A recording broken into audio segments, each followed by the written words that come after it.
everybody, it's Leon with Bigfoot Okanagan.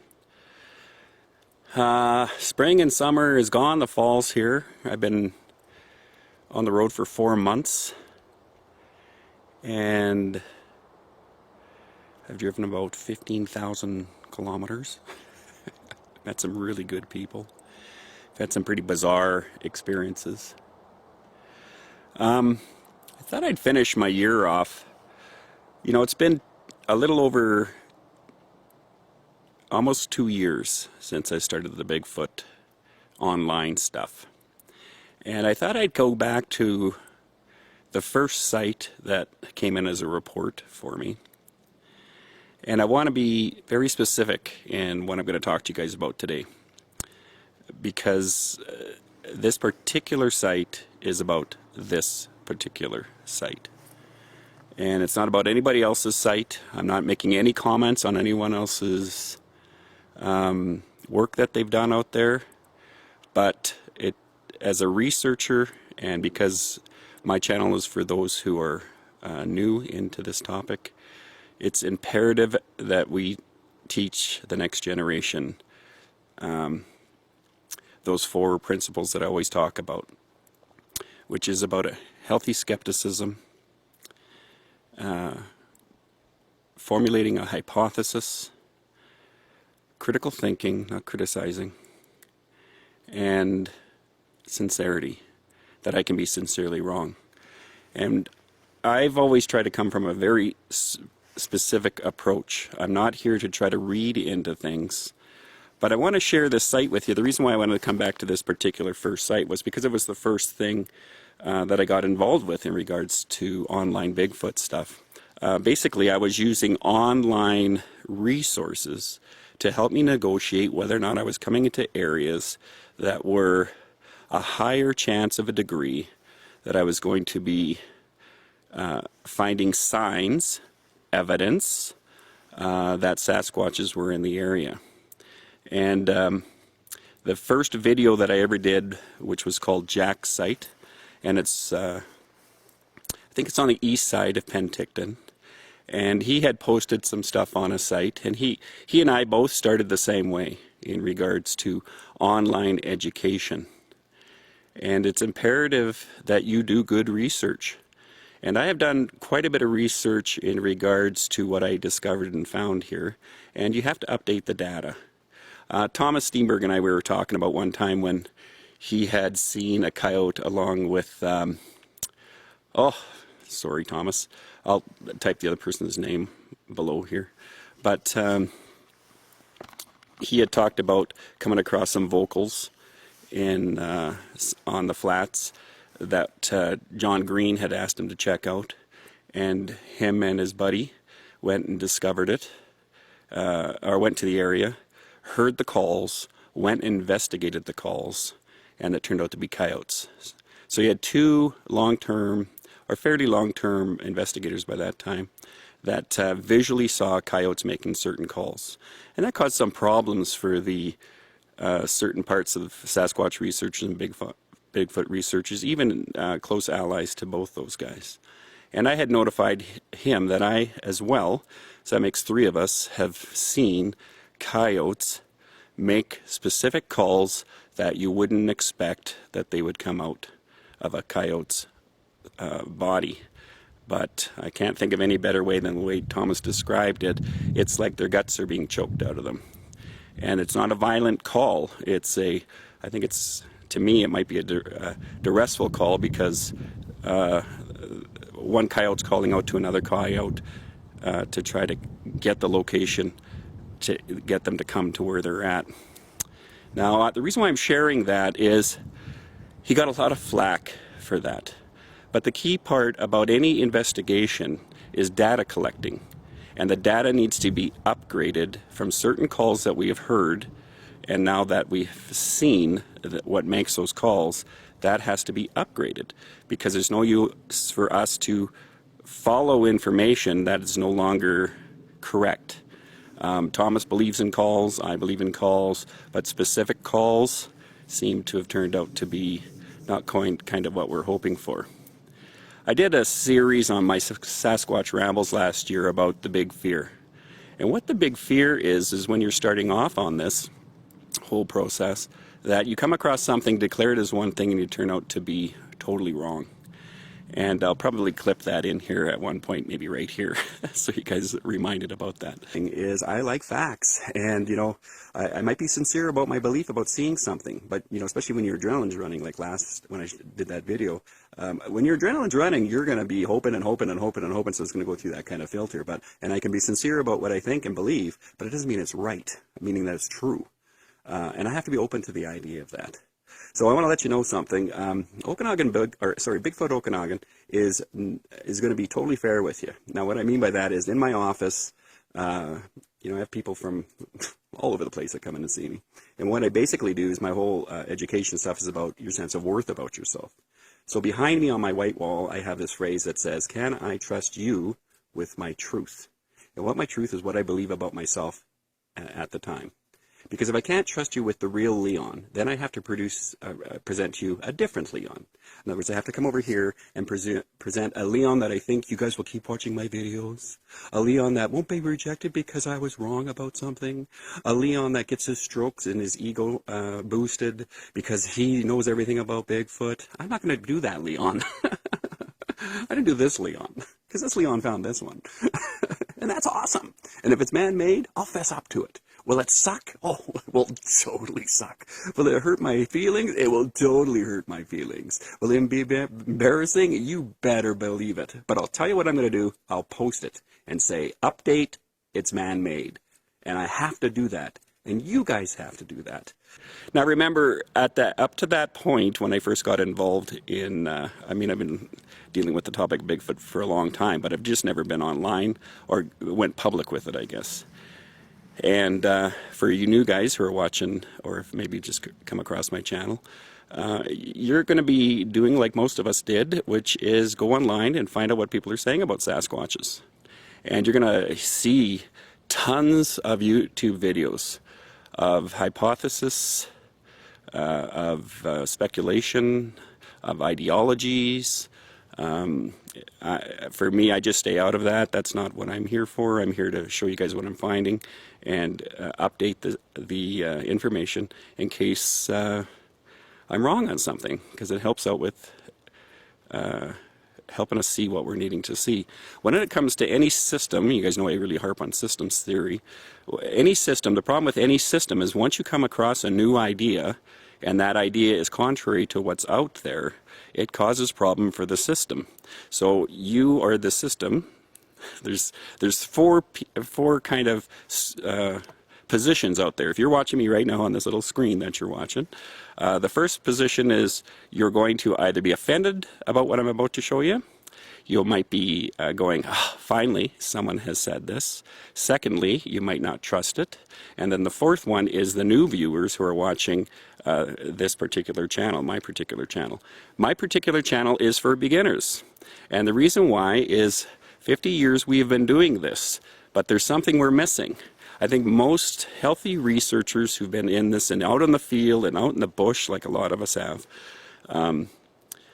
are trying our best at trying to negotiate what it is we are dealing with and how do we find them, Sasquatches, better. But a bit of the glitch is we need to upgrade some of the information. The calls, one of those calls that Thomas had heard and I had heard, and the other witness had seen it, that has to be upgraded. A lot of times people in systems feel threatened when people are pointing out things that are contrary to their belief system. And I've commented about the problem with the brain, because I deal with it all year long, is the human condition needs a belief system. If you don't have a belief system, your life becomes exceptionally bleak. And the idea about the brain, it's a programming system that is wired to verify any conscience, within conscious intent. If Leon is here and he believes something and he has now told his programming system, his brain, that this might be what's going on here, then my brain automatically starts looking for information to validate that that hypothesis that Leon might be developing. But I got to be cautionary about that because I can be wrong. So where I'm taking you back to is what was called Jack's site. And when I walked into this, everything about it was everything that everyone on Sasquatch, not everything, not everybody too, I want to limit that. There are different schools of thought out there, but there's a huge school of thought regarding structures. And I have done extensive research for this area. Now, extensive research for me isn't just going into a site. I just got to be a cautionary note. There's a bear in the area right now, so I'm going to be periodically looking over my shoulder here. I'm carrying bear mace right now, but if you see me doing that, that's why I'm doing that. But in regards to when you're doing research, it's not just about being on site. You have to go out and discover things via people who live in the area and ask them some really good, solid questions. So the site I'm going to show you has some interesting stuff. And again, I'm just reinforcing this. This is pertaining to this site. And some of the stuff I'm going to talk about is going to be pertaining to other sites that I have come across and the research that I've done in those sites. And this particular site, I know how it all got going. So we're going to kind of cruise through it a little bit, and I'm going to show you some structures. I'm going to show you some structures and why they look the way they look, how we know that they're man-made. Now the reason why it's important, and I'll just stop right here, right now, in my belief hypothesis about Sasquatches, is they do use the forest to communicate with each other. But I don't think what we're viewing personally in regards to the structures we're interpreting as being Sasquatch are necessarily Squatch structures. That can cause some problems for people out there. I'm not talking about any of your stuff. I'm just talking about what I found. I have found stuff that, and I call it, there's a difference between man-made structures and Sasquatch structures. The imprint looks totally different. And some of the researchers I talked to this year and showed them some stuff that I had, they kind of get the idea what I'm talking about. It doesn't look like it's man-made. It doesn't have the same rhythm of being touched by a man. It's got a contrary look to it and a bizarreness to it, but there looks like there's an intent also attached to the structures or the tree formations that I come across. I've always said about if I don't see a Squatch doing it, I can't say it's a Squatch. Until I see it, until we get some more eyes on this and see that it's a Sasquatch that actually builds it, there's no way any of us can say it's a Squatch. So we got to up our game. I'm not sure what it's going to take, but we have to up our game in regards to being fair because we have people watching us. And we want to help them. We don't want to, I've mentioned it lots of times, I don't want a lot of people following me right now because I didn't come in to join the Bigfoot community. I came in to look for Sasquatches. And as much as I say, I have a bit of a tone about the negativeness that I've experienced because I'm also researching what happens to somebody who comes into the Bigfoot community. I'm also researching the Bigfoot community as a system. And they're not bad people, it's the bad system. And so, let's see how this goes for you guys. So when I first walked into this site, I just want to point out something here. That rock's been pulled. When I walked into this site, it is a site of structure galore. And this was the first thing that Jack had showed me, which was this accumulation of tons debarked logs, large sticks. I think in my original video there's a huge 16-foot stick that kind of sticks in the middle here, kind of like that one right there, but it was right in the middle. And I was following the lead online. That was everyone was saying was, this is a good chance that this stuff is Sasquatch. And here you had some other kind of bizarre stuff, and these have all been shaped and formed a little differently than before. This one's definitely new. It's definitely snapped off the top of this tree right here. See it right there. That's obviously been pulled down by the wind. But all this structure stuff looks like it's been shifted around again. And then there's more. You can see all this dry wood around here. Some more stuff over there. Looks pretty good stuff. That structure in the background there, that one right there, I'll zoom in a little bit for you. I actually did a bit of a test and put a watermelon on the top. These are added on over here a little bit later. And this happened and evolved over a course, a year and a half, I think. You have these arches right up here. Again, when you're looking at this stuff on the YouTube, I mean, look at that combination there. Bends all the way down. This one bends all the way down the other way. Pretty sophisticated looking. Again, you have a slash or another accumulation pile over here.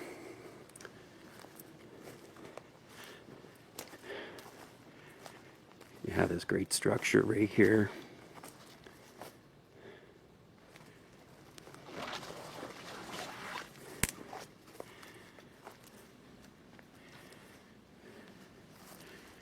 And you can see there's another one through here. Try not to show you one specific structure because I want to use that as a backdrop when I talk to you guys.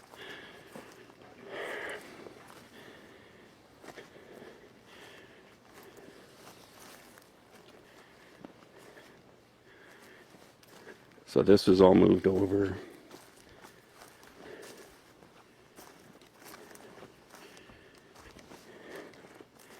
And again, what I want to, all I'm saying is,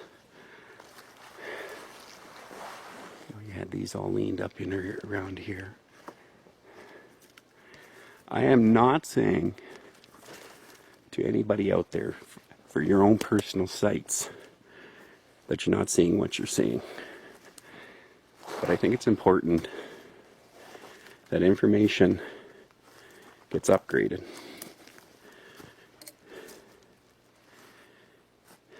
So, you have all these sticks like that. It looks pretty good.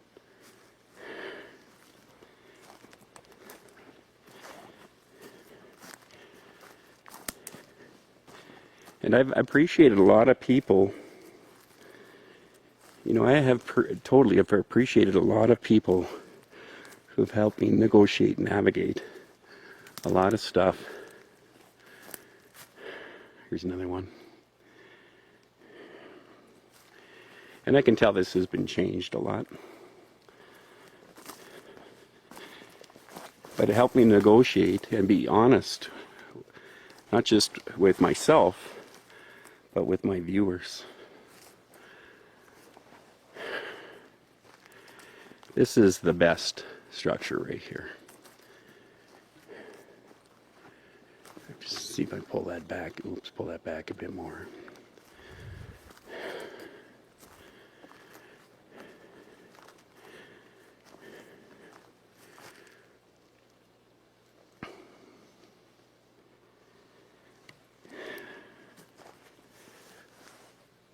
Second here. So I'm doing this video to let you guys know that when I came in here, I took this hook, line, and sinker.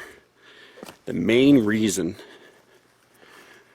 I took a hook, line, and sinker was because of what I was finding online about stuff that's supposed to be evidence for Sasquatch.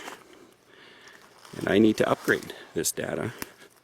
And it's okay if you want to keep your belief systems. I'm not saying anything about anybody's personal sites. I'm just talking about this particular site. Because I've done a lot of follow-up on this site. Because I like facts. And I like dealing with facts. I'm not threatened by facts, other than the embarrassment of maybe being wrong. But I've mentioned numerous times, this is not about being right or wrong.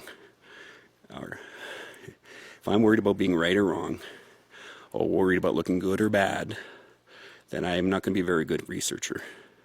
Everything is about learning. And I will learn what is right, and I will learn what is wrong, and I will learn what is good, and I will learn what is bad, and I will upgrade you guys. And we will negotiate and navigate together, as we try to find solid signs for us to educate others of how to negotiate and navigate what we're looking at, what we're looking for, so we can get, and I totally believe this, especially with technology today, Sasquatch is on film at a distance. This camera here I just discovered when I was out with a BFRO researcher, that it zooms 1,500 times. I can zoom in to the craters of the moon, and I can actually. So it gives me a great scope. But again, this part here, I mean, this looks pretty good stuff. This looks like pretty good stuff, you guys, right? Now I'll fill you in. Just give me a sec here. I just want to set up some stuff here. Okay, so when I came into this site, like I said, and I told you guys, I'm always going to be as honest with you as I can. I can only be as honest with you as I can in regards to how honest I am with my own self. A lot of you guys who know me personally know that I have negotiated and had to go through a long process of really coming back to a sense of true reality with myself. Now, the reason why that's important is if I don't have a solid reality, my brain again will trick me to project onto stuff that I'm hoping is there that might not be there, and that sucks. And it totally does suck. So when you look at this behind you, you look at all that stuff I showed you, I'm going to narrate a bit more about it. All this has been done by our local First Nations band. Now, how do I know that for sure? Well, how I know that for sure is I came up here on a regular patterned basis to find out what this is all about, just like you guys would be doing at home. The other thing I did was I contacted the First Nations in the area, in the Penticton area. I also contacted them in the West Bank area, which is the bands that are in the Okanagan area here, all the way up to Merritt and Kamloops. And it's imperative that you guys, when you are doing research, that you open up and not just stay in your head with a hypothesis. You want to prove whether or not it's Sasquatch or it's not, and you want to prove whether or not what you're seeing is what you think you're seeing. I've mentioned a couple of different times about ways of training yourself. You know, I just posted that idea about the coyote loon challenge, which was go outside, if you can, and film a coyote howling.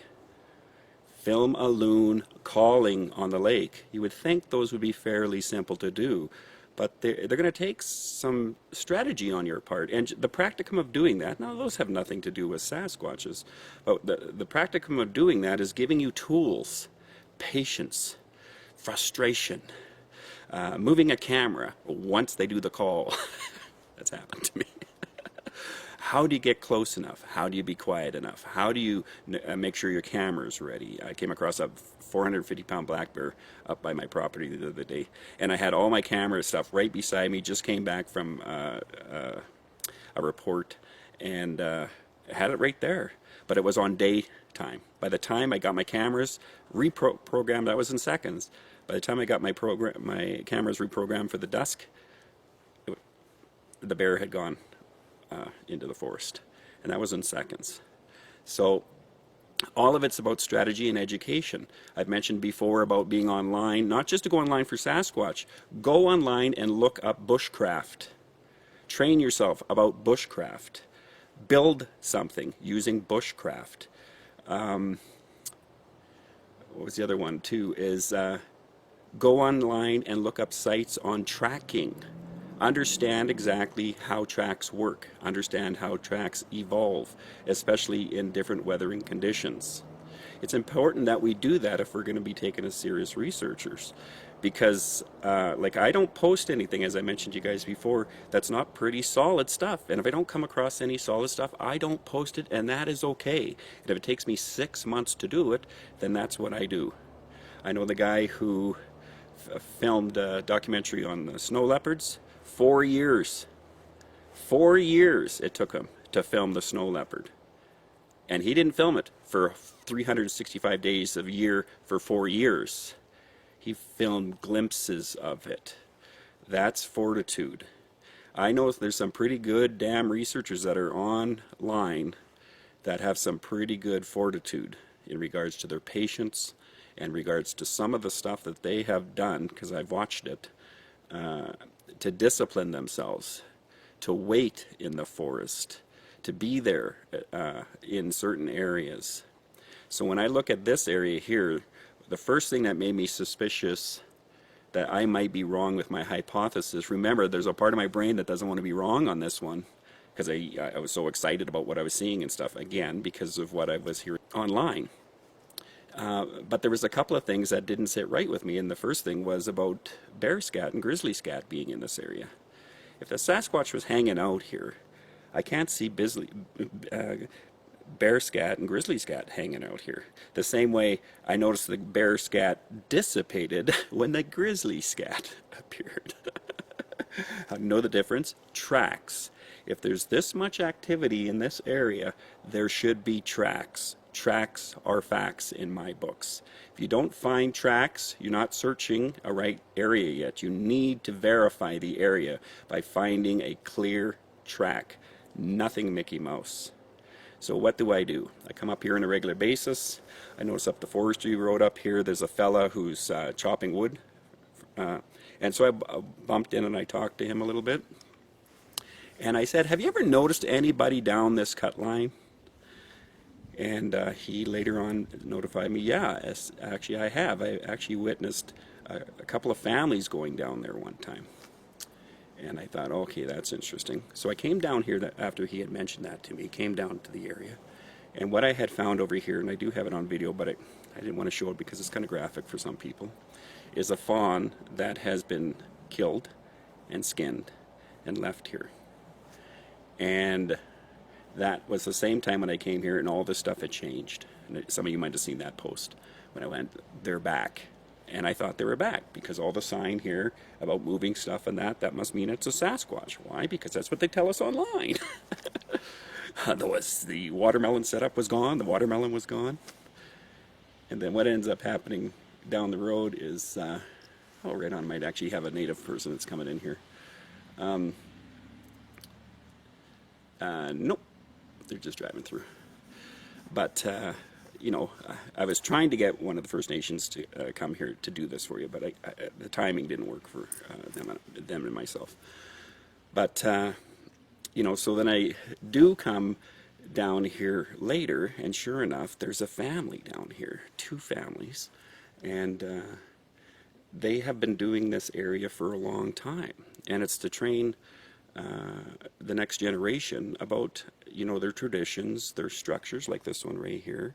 If you remember this one here, there used to be some bars that were across this area. I'll post a picture of that on here. And I circled it in red and I sent it out to everybody and says, does anyone have any structures that look like that? Because that was that cultural imprint thing I keep ragging on. There was something about that, the way those sticks were, that was a cultural imprint to me that is a door flap holder. And that's exactly what it is. It's a door flap holder. When you're seeing the moss that's around the perimeter base here, when you're looking at this stuff right here, this is all man-made. You see this? This is man-made, period. The moss is put in not just by First Nations, Europeans, old-timers, trappers. Everybody does this who's a human being. I don't know why a Sasquatch would build this. I don't have any evidence that Sasquatches build this.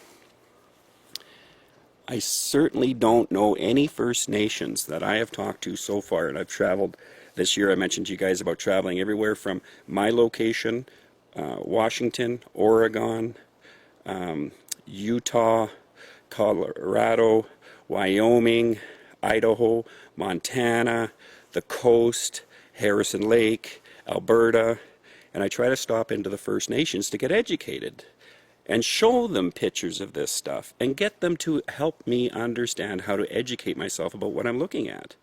Now I want to tell you, there's stuff I've come across. Some of you have seen these weird tree things. I'm going to call them that. I think this is the best way of calling it. Instead of calling them structures, they're weird tree things. And they look like they have meaning to them. But they don't look anything like this. This looks like human to me. And I was wrong. And if I don't fess it up, we have to fess it up because we have people who are trying to be educated. And education is about upgrading, not about looking bad. I've been a moron more than once. I'm sure a lot of people who know me would say, yeah, he's a bit of a moron.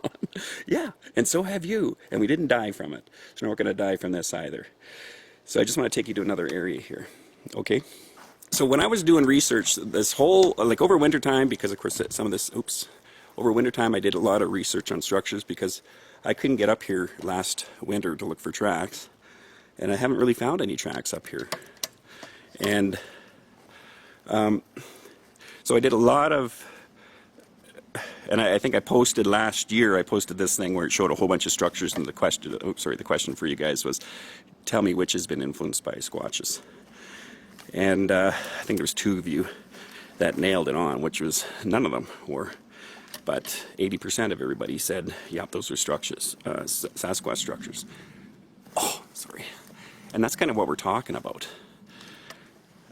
How do we tell what it looks like has a higher probability, till we see a Squatch doing it, that's the best we got, a higher probability that any kind of tree activity is directional in that by a Sasquatch compared to another source. So the other thing I came across, which I mentioned in that little structure thing, test or whatever, was fairy houses. Not just fairy houses, but there's a thing that's in our culture. Most of us don't know it. Some of us do now because, of course, you're watching me what I'm talking about. Fairy houses and fairy structures look just like what I just showed you. And they're done by kids. Not only that, some schools in North America take their kids out to make fairy structures in the forest. Not only that, I just want to show you this here. When I show you this, there's a thing also that's called historical native structure sites. Historical First Nations native structure sites are structure sites that you will probably find in isolated areas, usually fairly high up in the mountains. They are much bigger than this usually, meaning that the context of the mass of the logs and sticks will be much, much bigger. They'll be white usually. And what those are, and I've encouraged some people before in one of my other videos about, check out American Indian historical structure sites. Don't touch them. They've probably been there for a long time. We're talking decades. And what those are from is for when the First Nations used to migrate across the country to their different areas they would move to during different seasons. They would have things like this that have accumulated. So they didn't have to bring the resources. They always knew the resources were there. A lot of those sites today, unfortunately, have been abandoned. But if you come across them, you should definitely notify your First Nations or Indian American bands so that they can have that for their own historical archives and stuff along that line. So whenever you come across something like that, that's your first clue it's going to be First Nation. I want you to be really solid about when you're doing your research. So how do I know this is all First Nations? They told me, the people who built it. In my travels this month, or in the last 4 months, every place I came that had supposed tree structures that at one time when I first started this process I would have said was Sasquatch, were all done by humans. How did I find that out? Was talking to the locals, finding out who built them, why they built them, and some were kids, and they had some pretty sophisticated buildings. Now again, I'm not saying to anybody out there about your structures philosophy or hypothesis. I am talking specifically to my people in my channel about what this is. And this is not Sasquatch at all. There's no sign here that a Sasquatch has somehow came and mimicked things. There is a fire pit over here, and when I first came, it wasn't used, and it was a big one. Down the road, there are 2 little ones. Now, the nice thing is, when you meet the people who are here, if you accidentally bump into them, you can just ask them. Film them if you can, which I was hoping to do. Unfortunately, I couldn't get anybody up here today. There's 2 little fire pits down this way. And I showed them. I'll show you some pictures of them. They haven't changed since last year. And what they are kids mimicking adults, having a little fire. We're going to have a little fire here. This is what we're going to do. So they put little rocks around, put sticks on it, but they don't do anything with it. That makes contextual sense, again, to me. We're looking for stuff that makes sense. I would love to read into all this stuff, but it's not going to help me with my research. I need to be wrong, and I need to be okay about being wrong, and I want to be educated, and I want to learn. I need to learn to read the forest, to read the ground, to be able to read prints, to read structures correctly. That's going to take a long time. But once you start cluing into the signs you're looking for, you start looking, you're not wasting time on other stuff. If I'm hunting for a deer or elk or something like that, I'm not just looking for signs. The signs should lead me to what I'm looking to hunt for, which is a deer or an elk. I don't keep looking, oh, look, there's deer tracks. Oh, look at that. That's where the velvet came off the moose over there. Well, that's nice, but I should be able to, sorry, that bear, that bear's right over here, I think. If I can film him, I will, but I got to be cautious a little bit here. I'll just turn my camera like this so I can keep an eye behind me. Sorry, you guys. But that's what it's about. Listen, if you don't agree with me, it's okay not to watch my channel. I'm not looking for a whole bunch of people to watch my channel. I'm looking for the right people, honest people. And it's going to be hard for us because I'd rather believe something than nothing. Now, I learned a long time ago I'd rather believe nothing than project onto something. And as that comes with that grace, patience, and gentleness, then I'll get the good stuff. And I'll weed out the bad stuff. And so as a cautionary note for you guys who watch my channel, and that you're starting off with this whole thing, just make sure you slow your process down.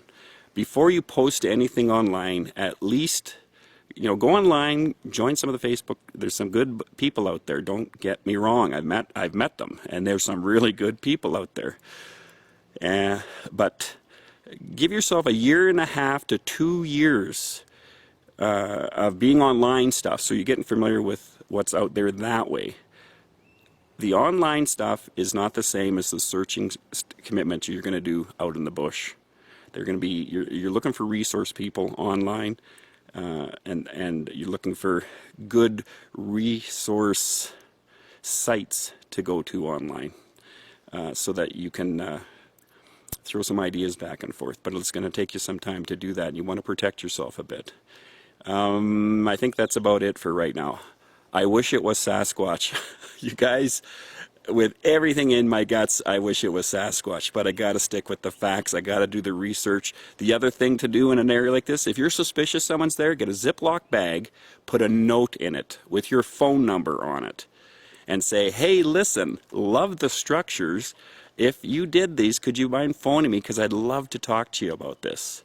You say it like that in the letter, and you stick it up in a pin over here.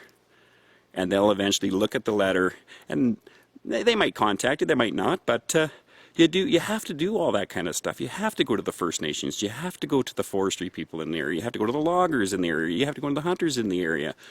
You got to find out as much information. And again, it's taken me 1.5 to upgrade this file. I've pulled those videos off after I started to find out some stuff, but this is the update for what's called Jack's site in the Penticton area.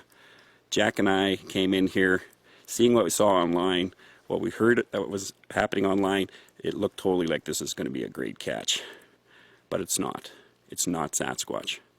And that's okay, because I need to train myself so I don't waste time here, as much as this is cool. And it is cool. It's cool stuff. But I'm not looking for First Nations structures.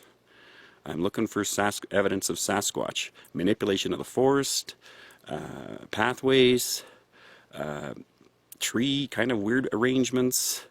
But the key part in all of that, until I find a solid track, I got to be open to the idea that I might be sincerely wrong. I need a track. Tracks are facts. Everything else, unless I see it with my own eyes, is a sound in the bush, is a tree that has snapped, and that's not going to help out my cause. Much patience, you guys, much grace, and much gentleness. There is no race here. You're doing it for your process. Take the time you need, be fair about what you're doing, and when you come across something like this and later on find out you're incorrect, it's okay to say it.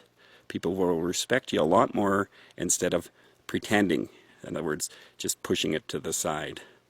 We can find these guys in a non-intrusive way. The same way when I did the Coyote Loon Challenge, and just as for fun, I went and filmed silky chickens crowing. Or cock-a-doodle-dooing. It's high definition cam. I'm on high definition cam. You get 5 minutes of a Sasquatch on high definition cam just like this. Am I fake? No. We don't need to put a bullet in one. Some jerk probably will. But I hope we can do it a different way, and that's film them. But we got to figure out what we're looking at and upgrade the data, whether the system likes it or not. I got to stay true with what I know and what I've seen. And I got to fess it up for educational purposes. That's the bottom line. And I may you do the same.